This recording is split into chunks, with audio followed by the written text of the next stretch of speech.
Rajmangal times की विशेष series धर्मंच में आप सभी लोगों का स्वागत करता हूं। आज हमारे साथ है डॉक्टर संजीव अग्रवाल, जो कि डॉक्टर वास्तु के नाम से जाने जाते हैं। नमस्कार जी। नमस्कार, जय माँ भारती, जय श्री राम। आप सब लोगों को नमन। जी आज सैनी साहब। आज के हम इस एपिसोड में बात करेंगे कि टॉयलेट किस दिशा में होना चाहिए, कैसा होना चाहिए। देखिए, टॉयलेट एक ऐसा शब्द है जिसको हम लोग कॉम्पैक्ट रूप से कहते हैं। जहां पर टॉयलेट और बाथरूम इकट्ठा हो वो टॉयलेट कहलाता है। अब तो परिभाषा बदल गई है। हम लोगों के यहाँ बेडरूम के साथ अटैच टॉयलेट बनने लगे हैं, जिसके अंदर स्नान गृह भी होता है और शीट भी लगी होती है।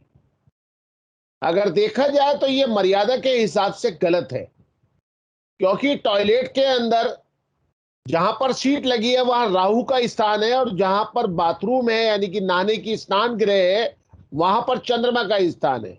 तो मिला के ये पितृ दोष बनाता है। जहां राहु और चंद्रमा मिल जाए वहां पितृ दोष का निर्माण होता है। आजकल कमरों के साथ अटैच होने वाले टॉयलेट से घरों के अंदर पति पत्नी के अंदर एक ऐसा बैक्टीरिया आ गया है कि छोटी सी बातें बड़ी होने लगती हैं, वैचारिक मतभेद हो जाते हैं, और घर में कलेश यहां तक पहुंच जाता है कि 40 से 50% तक तलाक होने लगे हैं। बड़ी दुखद स्थिति है। पहले हम लोग क्या करते थे, घर में खाना खाते थे, लोटा लेके सुबह जाते थे जंगल में, वहां पेट खाली करके आते थे। आज उल्टा हो गया है। आज हम घर के बाहर खाना खा के आते हैं और घर में आके मल त्याग करते हैं, तो बैक्टीरिया तो बढ़ेगा। तो ऐसे में हम लोगों को करना स्वाभाविक है कि हम टॉयलेट का कैसे यूज करें, उसके अंदर बैक्टीरिया को कैसे कम रखें। क्योंकि अब हमारे पास समय भी कम हो गया है। जो लोग 8 घंटे नौकरी करते हैं उनको 12 घंटे नौकरी में लगते हैं। 2 घंटे नौकरी में जाने के, 2 घंटे आने के, और 8 घंटे की नौकरी, 12 घंटे का काम उनका हो गया। आजकल तो 1.5 साल से वर्क एट होम चल रहा है, लोग अपने घरों में काम कर रहे हैं। लेकिन उनकी स्थिति भी आजकल देखा जाए तो मानसिक रूप से परेशानी वाली हो गई है। घर में रहने का कोई आदी ना हो और उसे घर में रहना पड़े तो क्या हो गई हालत। तो पेट उन लोगों के खराब रहने लगे हैं। ऊपर से हम जब नीचे बैठ के जमीन पर पेट खाली करते थे तो और स्थिति होती थी, पेट से सारा मल निकल जाता था।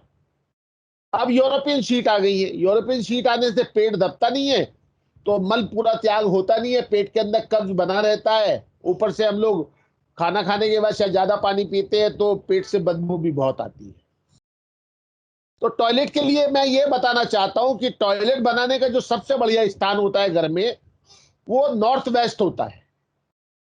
और अगर हम लोग बेडरूम में टॉयलेट बनाते हैं तो हमें उसका रास्ता डायरेक्ट देने की जगह स्टोर में से, जो आपका ड्रेसिंग रूम है, यदि हम उसमें से रास्ता दें और टॉयलेट यानी कि शीट वाले स्थान और स्नान गृह में बीच में दीवार लगा दें, पर्दा टांग दें, तो वो टॉयलेट का जो कमी है, जो उसके अंदर पितृ दोष बन रहा है, चंद्रमा का राहु से दोष बन रहा है, वो लगभग समाप्त हो जाता है। इसके अलावा दूसरा जो स्थान है बनाने का, साउथ ईस्ट में आप टॉयलेट बना सकते हैं। लेकिन पानी की टंकी साउथ ईस्ट में कभी नहीं लगा सकते। आप टॉयलेट बनाइए, कोई दिक्कत नहीं है, टॉयलेट बन सकता है वहां पे। आप वेस्ट में बना सकते हैं, लेकिन नॉर्थ ईस्ट में, नॉर्थ में और ईस्टर्न एरिया में, जहां से हमारे घर को ऊर्जा मिलती है, एनर्जी मिलती है, वहां टॉयलेट कभी नहीं बनाना चाहिए। इसके अतिरिक्त घर के बीचों बीच टॉयलेट नहीं आना चाहिए। तो तो आचार्य हमारे लिए जो बेस्ट टॉयलेट है वो नॉर्थ वेस्ट में होता है। हम लोग साउथ में भी बना सकते हैं, हम साउथ ईस्ट में भी बना सकते हैं, लेकिन ईस्ट से लेके नॉर्थ तक हमें टॉयलेट नहीं बनाना चाहिए, नहीं बनाना चाहिए, नहीं बनाना चाहिए। और इसके उपाय भी करा तो हम देते हैं लेकिन होते नहीं हैं। दूसरी बात एक बड़ी महत्वपूर्ण बताता हूं, अगर हमारे टॉयलेट जिन बहन भाइयों के यहाँ बने हुए हैं वहां पर वो लाहौरी नमक का डला एक जरूर रखें, जिससे वहां का बैक्टीरिया कम होता रहे और टॉयलेट साफ सुथरे बने रहें। इसके अतिरिक्त फिनाइल का इस्तेमाल करिए, तब आपका टॉयलेट ठीक हो पाएगा। तो आचार्य जी ये बताइए कि हमें टॉयलेट में किस तरह की फ्लोरिंग करवानी चाहिए।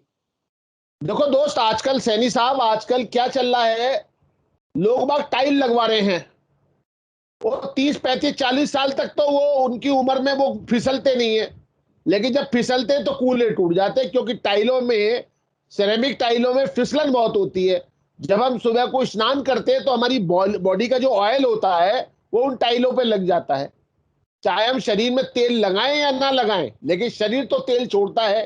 तो फिसलन होने से कई बार हम लोग रपट जाते हैं, उससे चोट लग जाती है। हमेशा फ्लोरिंग या तो सीमेंट की बनवाएं और नहीं तो पत्थर लगवाएं सीधा सीधा। पत्थर लगे हुए जो टॉयलेट होते हैं उसके अंदर फिसलन कम होती है। आजकल लोग बताने लगे हैं साहब टाइल हमारी इस तरीके है, उसमें रपटते नहीं है। ये सब कोरी बातें हैं।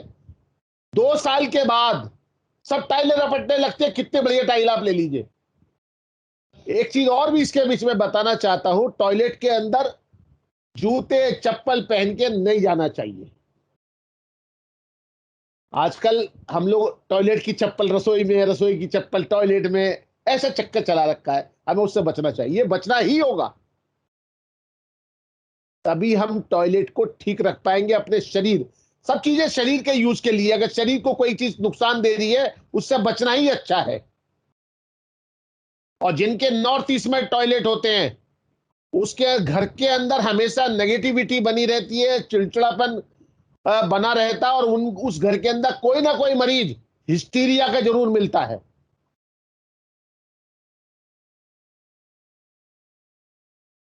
तो आचार्य जी ये बताइए कि टॉयलेट में क्या क्या व्यवस्था होनी चाहिए।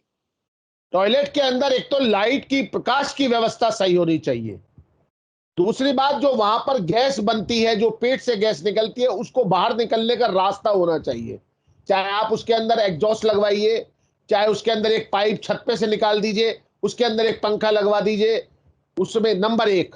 नंबर 2, कपड़े रखने का स्टैंड होना चाहिए। वॉश बेसिन के ऊपर साबुन रखने का अलग स्टैंड होना चाहिए, और नहाने के साबुन रखने का अलग स्टैंड होना चाहिए। हर चीज व्यवस्थित होनी चाहिए और देखने में सुंदर होना चाहिए, जो आंखों को सही लगे। मैं आजकल देख रहा हूं कि लोग टॉयलेट के अंदर अपने मोबाइल भी लेके जाते हैं। तो मोबाइल रखने के लिए अलग व्यवस्था रहनी चाहिए, क्योंकि पानी में संपर्क में आने से, मॉइस्चर के आने से भी मोबाइल खराब हो जाते हैं। तो ऐसी स्थिति में उन लोगों को अपने घर के साइज के हिसाब से व्यवस्था होनी चाहिए। अब एक बात और बताता हूं सैनी साहब आपको, जीने के नीचे टॉयलेट नहीं बनाने चाहिए। ये गलत बात है। लोग मुझसे पूछते हैं साहब आप ऐसी बात बोल देते हो। देखिए क्या होता है, जीने के नीचे टॉयलेट क्यों नहीं बनाने चाहिए, पहले तो ये बता देता हूं। होता ये है कि जब हम मल त्याग करते हैं तो हम अपने ब्रेन में जोर लगा के मल की निकासी करते हैं। ऊपर से जीने का बीम लटका हुआ होता है, तो उससे हार्ट फेल होने का, ब्रेन स्ट्रोक आने का खतरा बन जाता है। इसलिए टॉयलेट जीने के नीचे नहीं बनाए जाते। लेकिन यदि हम टॉयलेट के ऊपर जीने के नीचे दीवार गिरी लगा दें, फॉल सीलिंग करा दें, तो वहां पे टॉयलेट बनाना कोई गलत नहीं है। बस खाली एयर का जो निकासी है, हवा की जो निकासी, वो प्रॉपर होनी चाहिए, दम नहीं घुटना चाहिए। तो ये मेरा कहना आप लोगों से है। तो आज के एपिसोड में इतना ही। तो फिर आएंगे एक और नई वीडियो के साथ। जब तक के लिए अलविदा। नमस्कार।